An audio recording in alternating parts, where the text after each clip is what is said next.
Thank you for that kind introduction. It's good to be here. I've promised not to cuss, which for me is a personal record, so we'll see how good I can do this.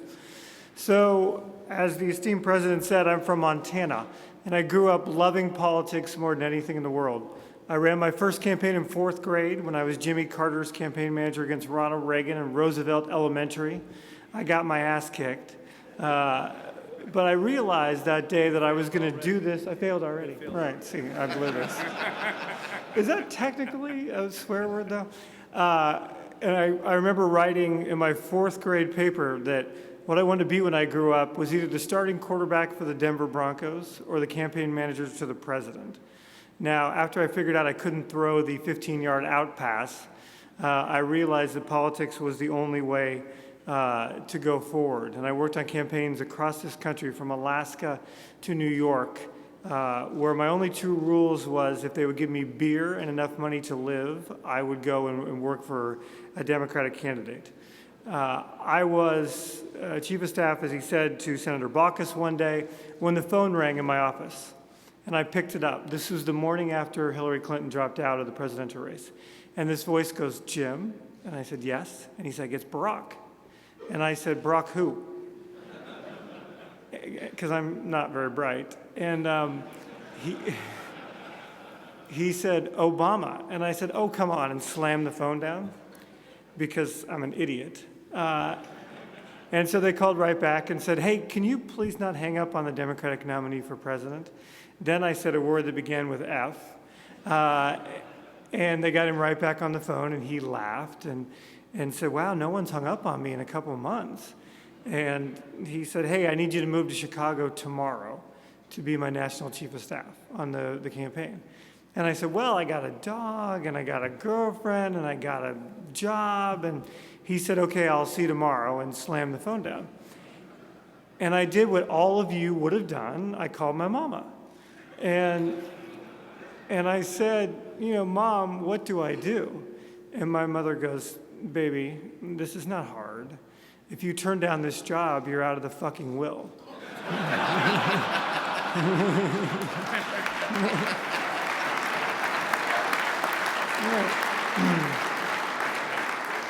So, and in my family, that's not a big threat. It means you don't get like grandma's plate.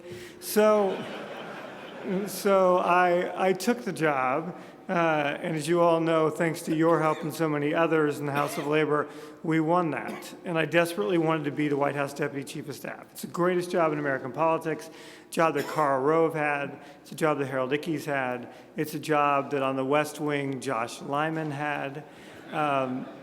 And so when Obama called to offer me my job, I was at a University of Montana Grizzly football game, which, as you all know, is the only football powerhouse in the country, and 5-time national champion, thank you.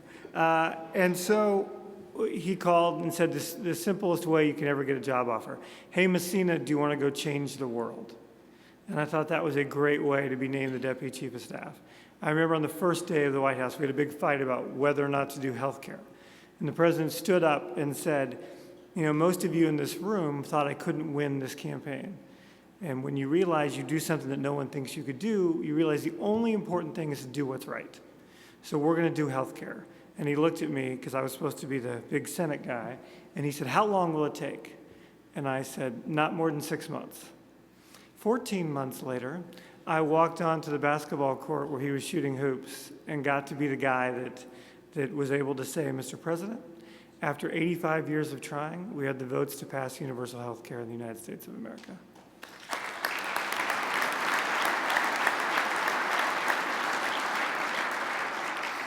So a few months after that, after the 2010 elections, the president called and said, "I want you to go to Hawaii with me for the holidays." And I said, "I think you've seen me. I don't have a tan.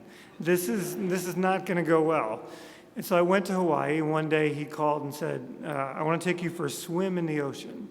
Now, my advice to you is, if the President of the United States ever asks you to go for a swim in the ocean, the answer is no. Because you get out there and you realize that you look down and there's all these scuba divers ready to catch him and pull you down. And, he gets me out there and he says, "You're leaving the White House." And I thought to myself, wow, I'm being fired in the middle of the Pacific Ocean. This sucks. And he said, you're going to run my reelection campaign. And I said to him, I've wanted to do this since the 4th grade. I just have one promise I need you to make me. And he said, what? And I said, I need you to promise me this campaign won't be like the last campaign. And he said, Jim, what are you talking about? You know, we won that one. And I said, yes, sir, I was there. Best party of my life. It was great. But if you run the same campaign, you'll get beat. You got to run a new kind of campaign because you're a different kind of candidate, and everything's changed in 4 years. And he said, all right, I'll make you that promise. If you promise me, this will all be about the grassroots, and we'll go back and run a real grassroots campaign. And I said, okay. And I went on a tour across the country of every smart person who was doing anything new in politics or in technology. I talked to a lot of our friends and tried to envision how you run a modern day campaign.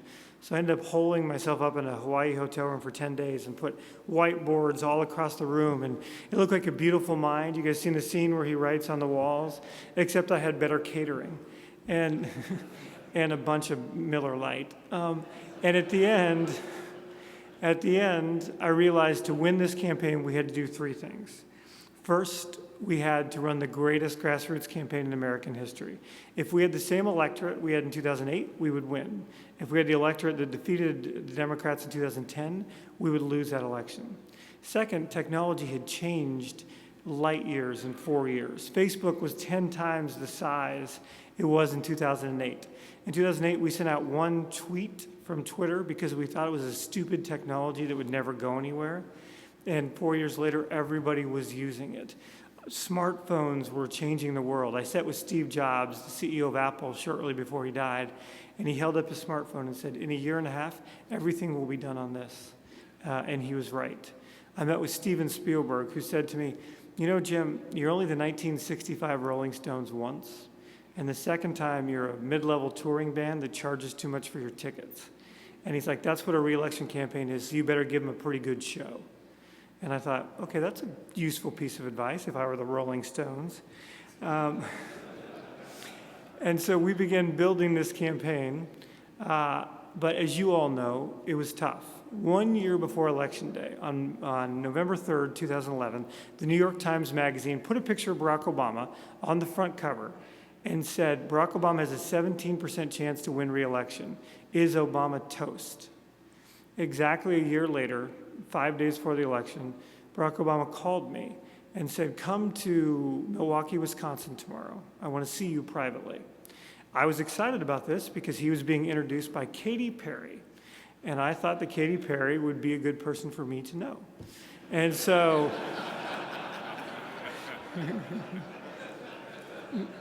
so I was doing my magic, and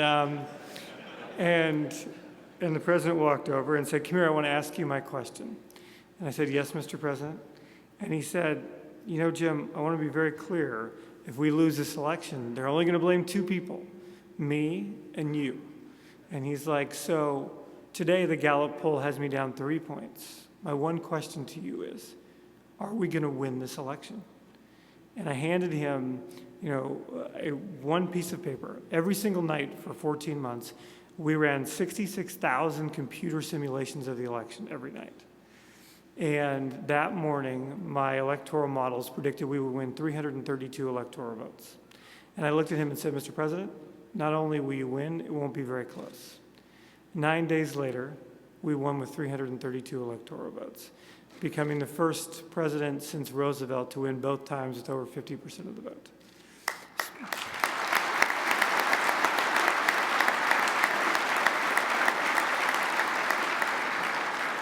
So imagine the scene. You know, this is the moment of truth, right? You can't lie to the sitting president. And I looked haggard. I looked even more pale than I look now. 47% for me was the percentage of McNuggets I was eating a day. And at one point, we were the president was in Chicago, and he had a quick dinner with my fiance and I.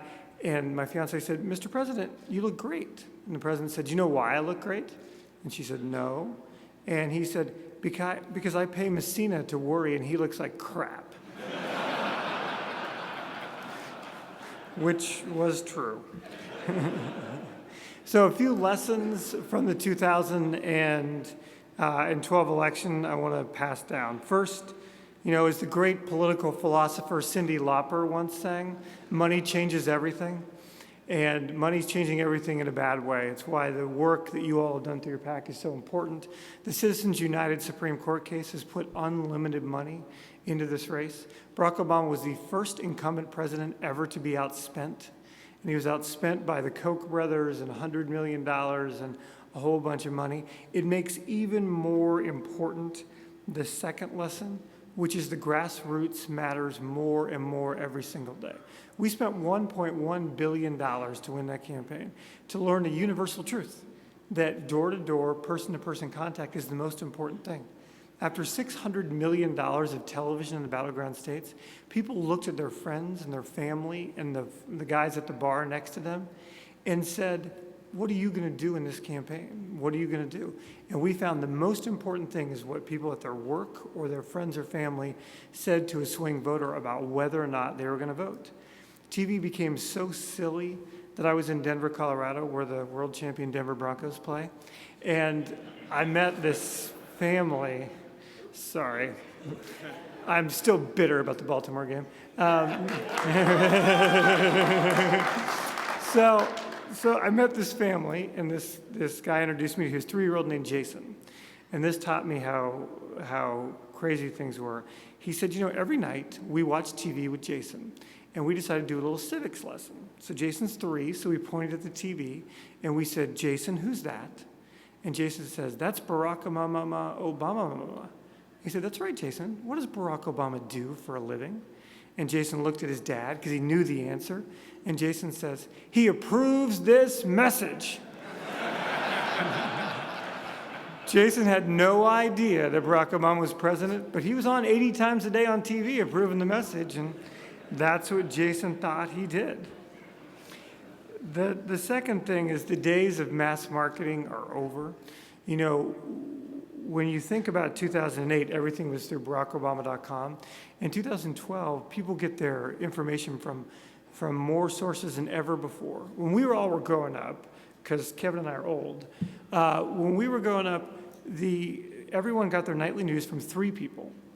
They got it from Cronkite, Rather, or the CBS person. I ran this graph for the president. Do you know right now, every night, people get their political information from 16 different nightly people? If you're young, Jon Stewart dominates. If you're my girlfriend, my fiance, Rachel Maddow's #1. If you're my dad, Jay Leno. It's harder to get a message out. So you have to go to where people are.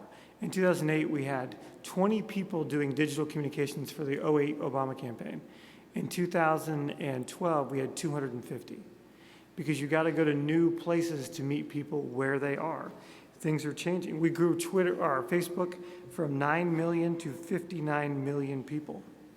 The other thing is you cannot wait until the last month of the campaign to get engaged politically. On May 24th, I went to the Oval Office and met with the president and said, we need to spend all of your money right now to go define Mitt Romney in the summer. And we spent over $60 million in June defining that campaign because we knew that all the TV and all the press coverage would be at the end, and we were going to win this campaign in the summer. And that's what we did. And by the time we got to the Democratic and Republican conventions, people thought that Mitt Romney was out of touch and would raise their taxes. At that moment, I knew we were going to win the election until we had the first debate, which didn't go very well. But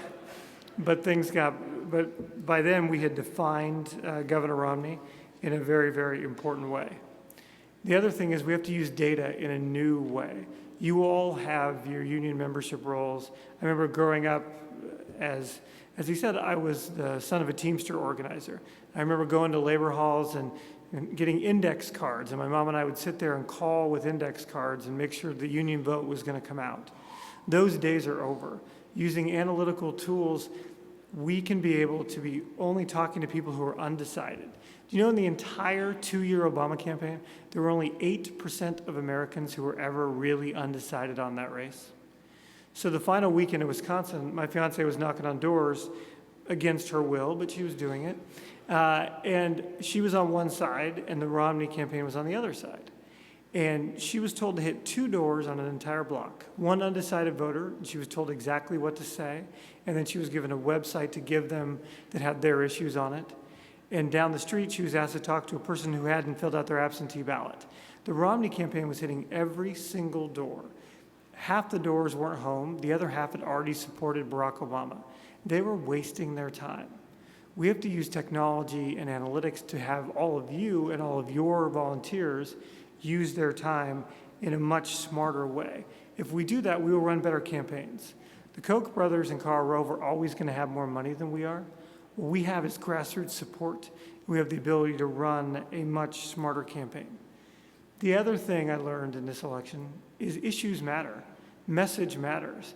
It is time to stop hiding from who we are, tell people what we are for, and pick a fight in this country and say we're on one side and they're on the other. We believe in collective bargaining, they don't. We believe in lowering taxes for the middle class, they don't. When you pick fights on issues, you win. And so very early, people thought I was crazy to advertise millions of dollars on taxes. They're like, Democrats can't win on taxes. That's a Republican issue.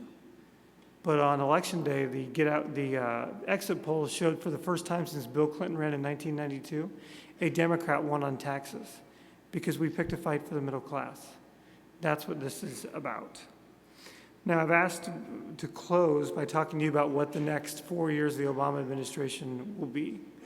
The single most important thing this president does every single day, his job one, is the economy and jobs. And everything we do is built around that. The fiscal fights you see going on in Washington right now are all really about that. Joe Biden once famously said, and I love this quote, "Show me your budget and I'll show you your values." And that's true in this fight. We have to decide whether or not we believe in investing in workers, in infrastructure, in things that we know create jobs in this country. So I know the sequester and the budget battle all seem like arcane Washington fights, but they're really about what we're going to do in the next 4 years. The second thing is this president's going to take this fight outside of Washington. You know, he got a lot of grief in the campaign for saying that you couldn't change politics from Washington, but it's true. You all understand what this country needs to do. If you're sitting in the Labor Temple in Missoula or in Madison, we all could sit down by 5 o'clock tonight and figure out a budget that would work. The only thing that is messed up is politics in this town. So the president asked me to start a new organization that goes out to this country and just says to both parties, the time to act is now. The time to get things done is right now. We're going to take this fight outside this country, outside this city, to every single state and say to members of Congress, enough waiting. Enough waiting to pass a budget, enough waiting to pass tax reform, enough waiting to pass collective bargaining, enough waiting. The time to act is right now. And so I think you'll see that go on in the future. I think you will see a comprehensive fight about tax reform. And that is a good thing for everyone in this room, because if we do it right, your taxes should go down, and taxes and loopholes that allow millionaires to write off their jets should go up. So that's the fight we're going to have. I think you will see immigration reform pass before the August recess after 20 years of trying. And then you'll see the president take on members of both parties and fight for comprehensive education reform. You know, all of us understand that our kids are our future, and if we don't educate them better, they will not be able to compete against our economic competitors around the world. That's what this president is focused on every single day, to make sure that your kids and mine have the same opportunities we had. I grew up on the wrong side of the tracks, a poor kid who got to work for the President of the United States. That can only happen in Washington, in this country. That can only happen because of the United States of America and our values. And that's what we fight to protect every single day.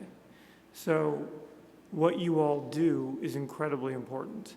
The fact that you're in DC today on a snowy day talking about politics is incredibly important. The fights that your amazing president was just talking about, and the fights in the legislative battles and in this Congress affect every single one of us. And because you're engaged, because you're making your voices heard, our country is going to be better off. And for that, your country owes you a debt of gratitude. Thank you very much. so much. Thanks. And we got to start